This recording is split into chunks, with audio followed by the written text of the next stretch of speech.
네, 누가복음 22장 54절에서 65절 말씀 봉독해 올리겠습니다. 예수를 잡아 끌고 대제사장의 집으로 들어갈새 베드로가 멀찍이 따라가니라. 사람들이 뜰 가운데 불을 피우고 함께 앉았는지라. 베드로도 그들 가운데 앉았더니 한 여종이 베드로의 불빛을 향하여 앉은 것을 보고 주목하여 이르되 이 사람도 그와 함께 있었느니라 하니, 베드로가 부인하여 이르되 이 여자여, 내가 그를 알지 못하노라 하더라. 조금 후에 다른 사람이 보고 이르되 너도 그 도당이라 하거늘, 베드로가 이르되 이 사람아 나는 아니로다 하더라. 한 시간쯤 있다가 또 한 사람이 장담하여 이르되 이는 갈릴리 사람이니 참으로 그와 함께 있었느니라. 베드로가 이르되 이 사람아 나는 네가 하는 말을 알지 못하노라 하고 아직 말하고 있을 때에 닭이 곧 울더라. 주께서 돌이켜 베드로를 보시니 베드로가 주의 말씀 곧 오늘 닭 울기 전에 네가 세 번 나를 부인하리라 하심이 생각나서 밖에 나가서 심히 통곡하니라. 지키는 사람이 예수를 희롱하고 때리며 그의 눈을 가리고 물어 이르되 선지자 노릇하라. 너를 친 자가 누구냐 하고 이 외에도 많은 말로 욕하더라. 아멘. 오늘 사랑이라는 제목으로 나눕니다. 하여튼 사랑. 예수님이 22장 15절에 보면요. 15절에 보면 22장 15절에 이르시되 내가 고난을 받기 전에 너희와 함께 이 유월절 먹기를 원하고 원하였노라. 이 유월절 먹기를 원했다. 이렇게 한 번 끝나는 게 아니라 이 유월절 먹기를 원하고 원하였노라. 결국 그것은 이스라엘이 애굽의 포로로 종로로 잡혀가서 포로로 잡혀가서 종로로 탈 때 하나님의 마음이거든요. 너희가 내 백성이 포로로 잡혀가서 적국의 노예들이 되어서 거기서 벽돌 굽고 움막에서 잠자고 제대로 맛있는 것도 못 먹고 그렇게 자유가 없는 몸으로 사는 것을 하나님이 정말 보고 싶지 않은 모습들이죠. 그래서 모세를 통해서 애굽을 탈출시켜서 담장을 넘는, 그렇죠? 애굽의 경계를 국경을 넘어서 탈출해라. 오늘 그런 의미의 유월절, 그냥 간단하게 유월절 담을 넘는다는 것이죠. 담을 넘어서 자유의 품에 안겨라.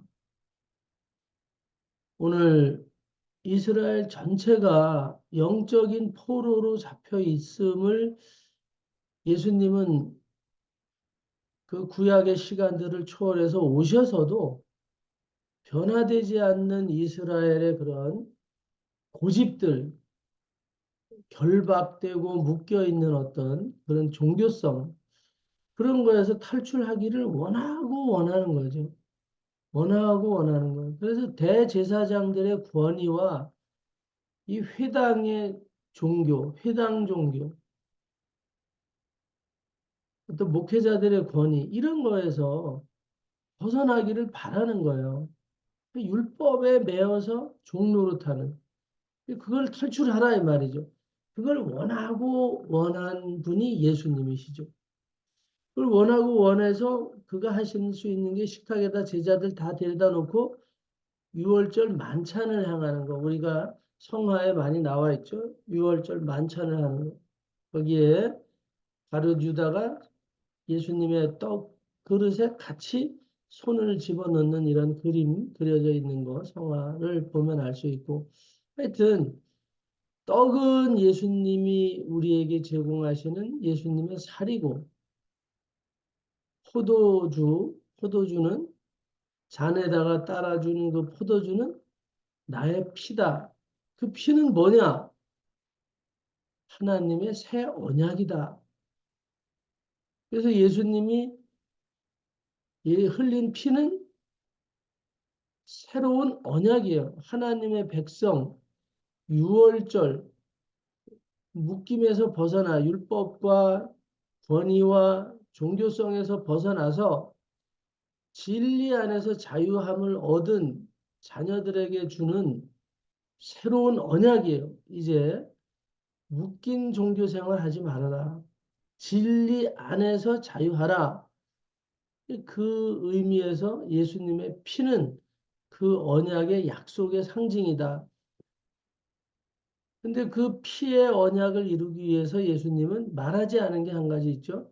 자기가 목숨을 바쳐야 되는 사건이죠.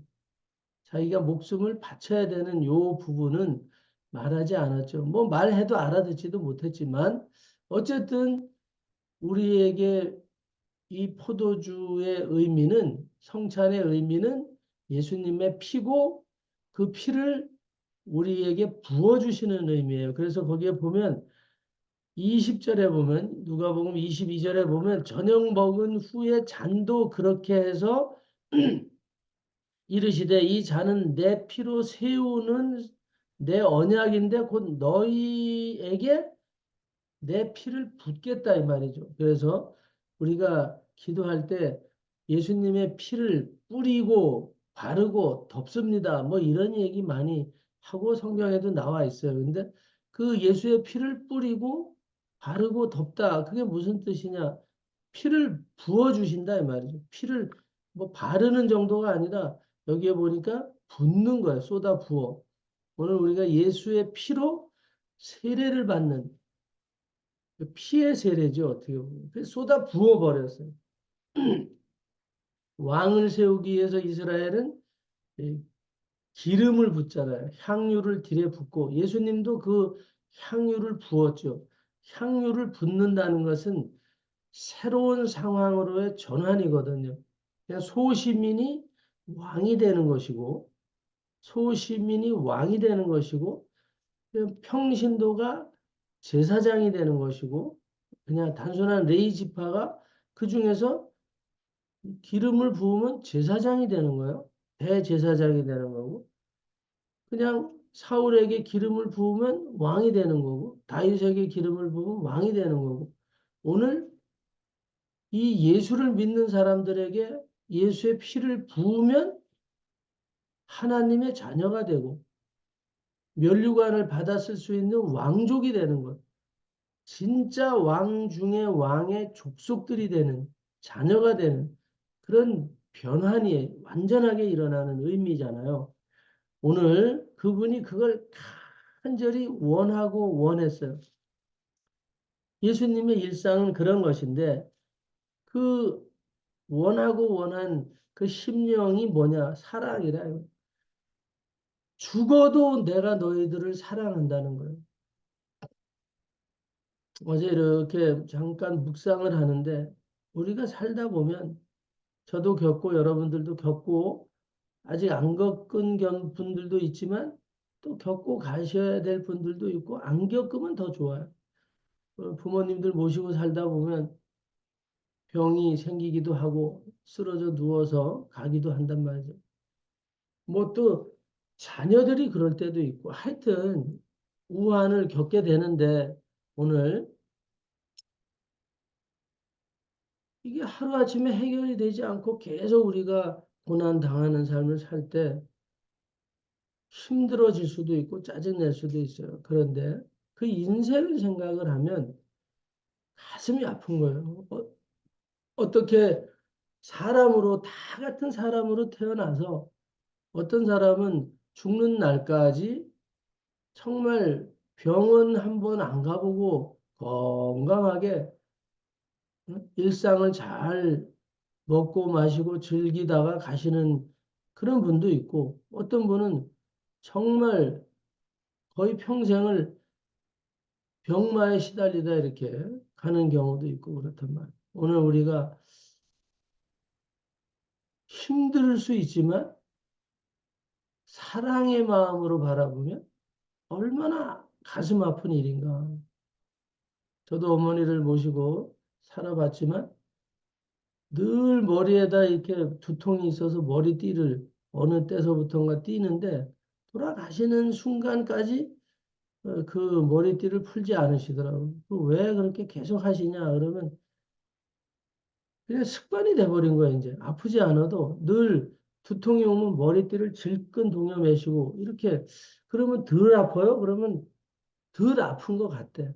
하여튼 그렇게 아프다 소리도 안 하시면서 늘 그런 머리띠를 묶고 계시면 머리 아픈 거예요.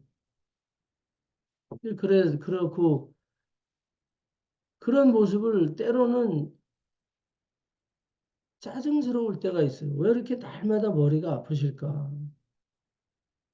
근데 뒤돌아보면 머리 아픈 일들이 뭐가 있겠지. 또 건강에 이상이 있겠지. 그렇게 그런 마음이 있을 때, 사랑의 마음이 있을 때는 어머니가 불쌍해 보이고 가슴 아프고, 아유, 한평생을 우리를 위해서 진짜 세상에 저런 고생을 할 수 있을까 할 만한 고생을 엄청 하셨거든요. 그런 한 소녀가 아버지 만나서 이런 고생을 하면서 살 줄을 알았겠나. 가끔씩 그 어머니의 어린 시절이 늘 상상이 되는 거예요. 단발머리 나풀거리고 꿈꾸던 그 소녀가 우리 집에 와서 아버지 만나서 저렇게 고생할 줄 알았을까. 때로 뒤돌아보면서 그 생각을 하면 정말 가슴이 아프거든요. 이제 그런 마음. 그래서 오늘 우리들이 예수님의 마음에 비교할 수는 없지만 그런 생각하는 거예요. 오늘 우리가 사랑의 마음을 가지고 한 인생들을 바라보면 정말 눈물겹지 않을 수가 없는 거고. 그 짜증이라는 게 다 희석이 돼버리고 없어지고 더 동정심과 긍휼이 또 사랑에 대한 감정이 넘쳐나게 되는 거예요. 근데 오늘 우리가 그냥 힘들고 사랑이 배제된 마음을 가지고 감정을 가지고 바라보면 힘들 수밖에 없는 거예요. 힘들고 짜증나고 이렇게 되는 거죠. 오늘 이 세상 돌아가는 원리도 다 그런 거예요. 우리가 어떤 마음을 가지고 바라보느냐에 따라서 아무리 어려운 일들도 넉넉히 이길 수 있고 품고 갈 수 있더라. 오늘 예수님이 그 사랑의 마음이 있었기 때문에 진짜 지고 싶지 않은 십자가도 죽고 싶지 않은 그 죽음도 예수님은 감당해 내시는 거거든요. 얼마 전에 3일절이 지나갔지만 이 100년 전에 있었던 일이지만 이제 벌써 그런데 오늘 나라를 얼마나 사랑하는 마음으로 바라봤으면 그 어린 소녀가 내 목숨이 하나인 것이 안타까울 뿐이다. 그렇게 귓바퀴가 잘리고 코가 잘리고 가진 말할 수 없는 수모를 다 겪으면서도 눈도 깜짝하지 않고 일본 순사들에게 그런 말을 할 수가 있을까? 죽는 줄 뻔히 아는데도 그런 얘기를 할 수가 있을까? 그거는 남다른 사랑이 아니면 할 수 없는 거거든요. 얼마나 나라를 사랑했으면 그렇게 목숨을 아끼지 않고 바칠 수 있을까? 그런 생각을 하면 그 누구보다도 더 큰, 뭐 훈장으로 이걸 평가를 하면 안 되지만 더 큰 보답을 해야 되는 분이 저는 유관순 누나 같아요. 근데 등급이 매겨지는 순간에 참 웃기지도 않다 그런 생각을 한 적이 있었는데 그 어린 소녀가 당한 거와 장성한 남자들이 겪는 거와는 차이가 있을 수는 있죠. 얼마나 그렇겠어요. 근데 오늘 우리가 차등을 하고 등급을 매겨서 독립운동도 뭐 이렇게 등급을 매겨 놓는 것 아주 기분이 안 좋았어요. 하여튼 어쨌든 얼마나 사랑했으면 나라를 위해서 그렇게 목숨을 바칠까. 그 사랑의 마음을 가지고 보면 싸울 수가 없는 거예요. 그리고 사랑의 마음을 가지고 보면 나의 유익을 구할 수가 없는 거죠. 사랑의 마음을 가지고 있으면 정치를 하는 사람들도 서로 부족한 부분을 도와줄 수 있고 그래야 되는데 악한 마음을 가지고 계속 쪼고 꼬나보고 하는 그 인생들은 그 안에 아무리 정치적인 사고나 뭐 정치적인 어떤 학습이 되어 있다고 할지는 몰라도 사랑이 없는 자들은 정권을 잡으면 결국은 자기의 유익을 위해서 살아요. 자기의 유익을 위해서 백성을 이용하고 호도하고 속이고 그런 결과들을 우리는 많이 봤잖아요. 오늘 우리 하나님께서 정말 얼마나 우리를 바라보는 시선 속에 사랑이 풍부했나. 오늘 54절에 보니까 예수를 잡아서 끌고, 뭐 잡아 끄는데 부드럽게 잡아 끌었겠어요? 그냥 낚아채듯이 그냥 막 총뿌리로 창으로 그냥 쿡쿡 쑤셔가면서 응? 멱살을 낚아채고 채찍으로 후려 갈겨가면서 끌고 대제사장의 집으로 가는데 베드로가 그렇게 예수님 품에 안겨서 나만큼 예수님 사랑하는 사람 나와 있으면 나와 보라 그러세요. 너는 나를 사랑하냐? 사랑하냐? 사랑하냐? 세 번씩 물어봐도 막 짜증을 내면서 주님이 아시잖아요. 내가 당신을 얼마나 사랑하는지.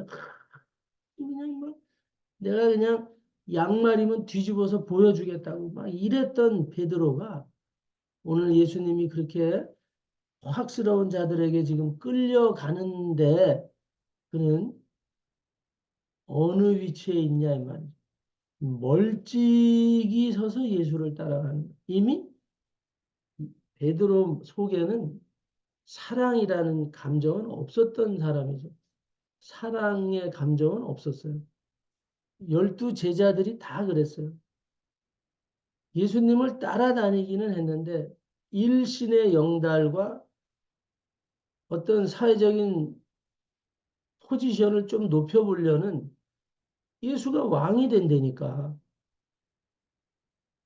그거 하나 바라보고 따라다녔던 거죠, 서로. 그래서 나는 우편에 있을래, 나는 좌편에 있을래, 나는 서열 1위야. 매일 요걸로 아주 민감하게 신경을 곤두세우고 있었던 사람들이 제자들이에요, 사실은. 오늘 우리들이 성령을 받기 전에는 이 사랑에 대한 진정한 의미를 알 수가 없거든요. 그러니까 그리스도를, 예수를 따라다니는 사람들도 그랬는데 오늘 우리 믿는 사람들 아닌 일반인들, 응?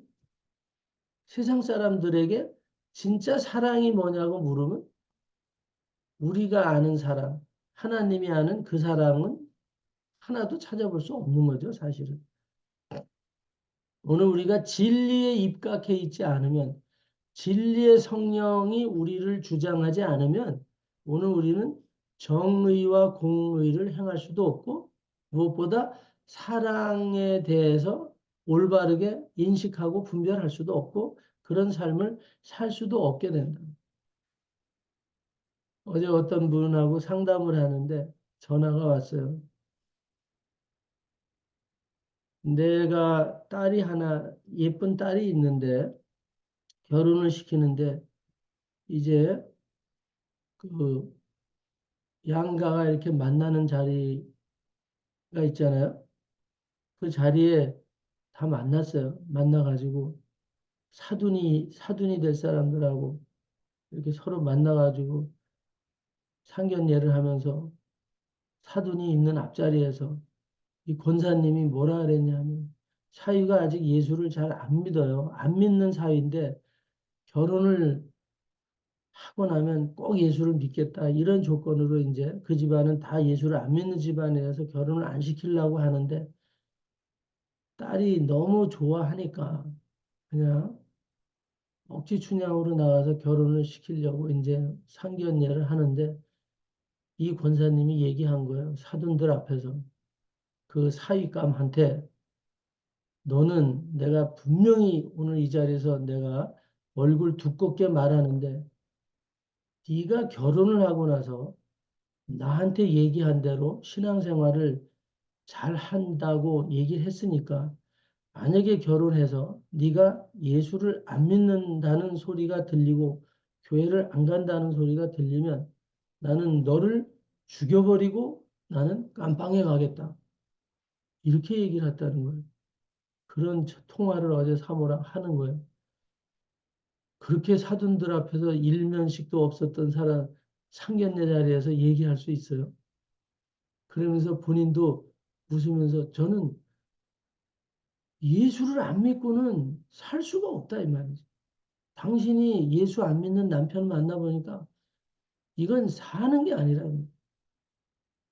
그래서 지금은 싸우고 막 해가면서도 예수를 믿게 남편이 이제 교회는 오게 됐지만 내 한평생이 다 날아가는 동안에 이 신앙 갖고 싸우는 동안에 아주 그냥 전쟁도 그런 전쟁이 없는 삶을 살고 있었다.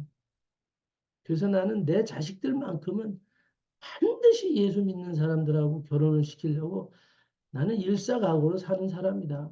그 얘기를 하더라고요. 그 얘기를 듣는데 눈물이 나더라고요, 진짜. 사돈들 앞에서 오늘 이 상견례가 깨져도 좋다 이 말이지. 내가 너 사이 너한테 얘기하는데 너 결혼해갖고 예수 안 믿으면 나는 내 딸 그냥 찾아올 것이고 나는 너 죽여버릴 것이고 나는 감옥에 갈 거야. 응? 약속 분명히 지켜라. 그런 어제 상담을 하는 전화를 듣고 나는 뭔가 저 권사님처럼 나는 예수님을 사랑하나? 참, 얼마나 예수님의 사랑을 저분은 저렇게 사모하고 누리고 살았기에 그 사랑을 자식들에게 물려주려고 저런 표현을 해가면서까지 예수님을 말하고 있는가? 그 믿음을 강조하고 있는가? 정말 가슴이 먹먹해지더라고요. 가슴이 먹먹해져. 오늘 전쟁과 평화라는 말 많이 들어보잖아요.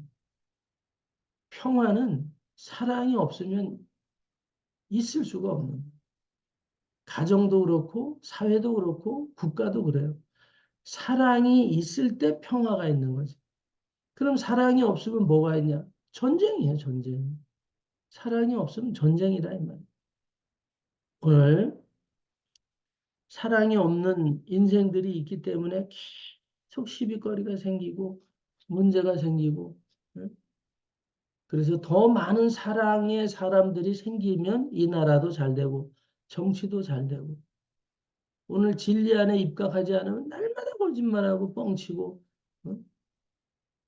자기 잘난 체하고 이렇게 가는 게 시대잖아요.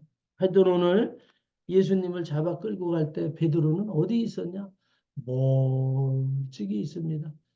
사랑이 있었다면 예수님 옆에 바짝 붙어가지고 예수님 앞에 응? 함부로 너희들이 할 수 있겠냐 하고 진짜 검을 들고라도 나대고 해야 될 텐데 이제 구체적인 작업이 시행될 때는 칼도 빼들지 않고 멀찌감이 서가지고 응? 잡혀가는 꼴을 바라보는 그런 모습들. 그리고 세 번씩이나 너도 저 예수의 친구가 아니냐. 같이 다녔었잖아. 너도 갈릴리 사람이잖아.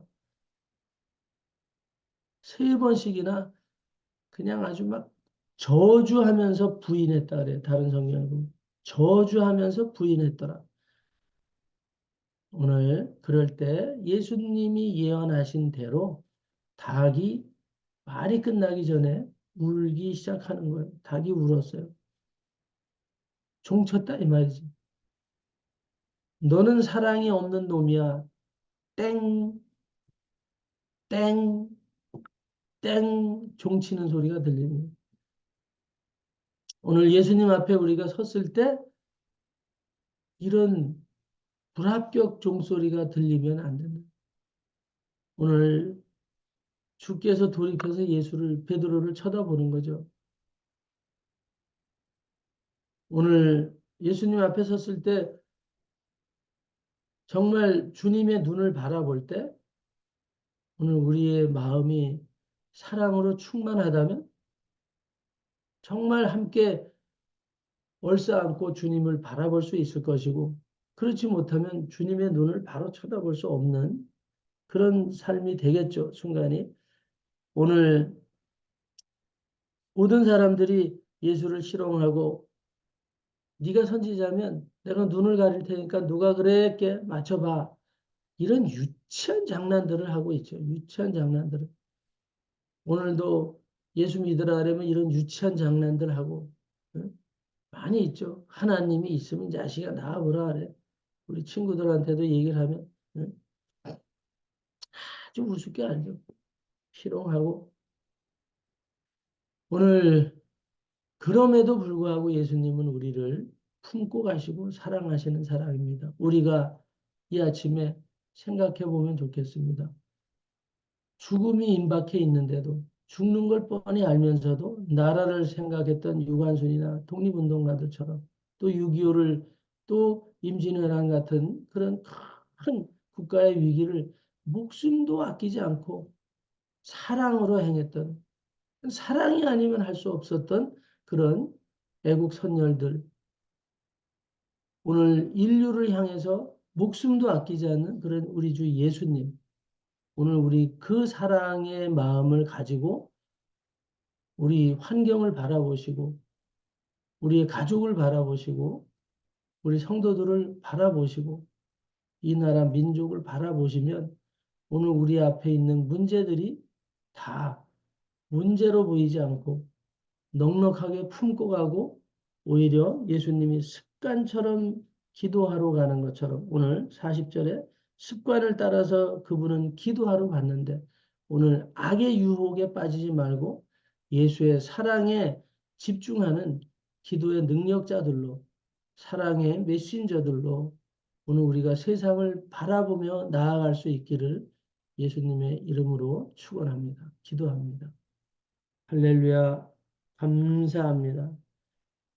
우리의 눈이 사랑의 눈이 되게 하여 주시고, 우리의 귀가 사랑의 귀가 되게 하여 주고, 우리의 심장이 예수님의 보혈의 사랑으로 박동되게 하여 주시고, 우리의 마음과 생각이 오직 예수의 사랑으로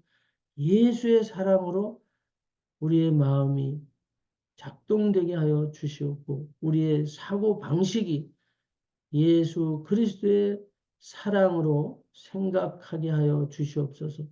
그래서 이 땅에 전쟁이 다시 없고 슬픔이 다시 없고 우리 사회와 가정에 다시는 가슴 아픈 음모와 모함이 또 시기와 미움이 살인이 일어나는 일이 없도록 우리의 모든 심령들을 사랑으로 충만하게 하여 주시옵소서. 오늘도 예수의 그 사랑으로 멀찍이 벗어나 있는 베드로와 같은 삶이 되지 않도록 성령 하나님 우리를 인도하여 주시고 말씀으로 먹여주시니 감사를 드리고 모든 영광을 아버지 홀로 받으시며 예수 그리스도 이름으로 축복하고 기도 올려옵나이다. 아멘.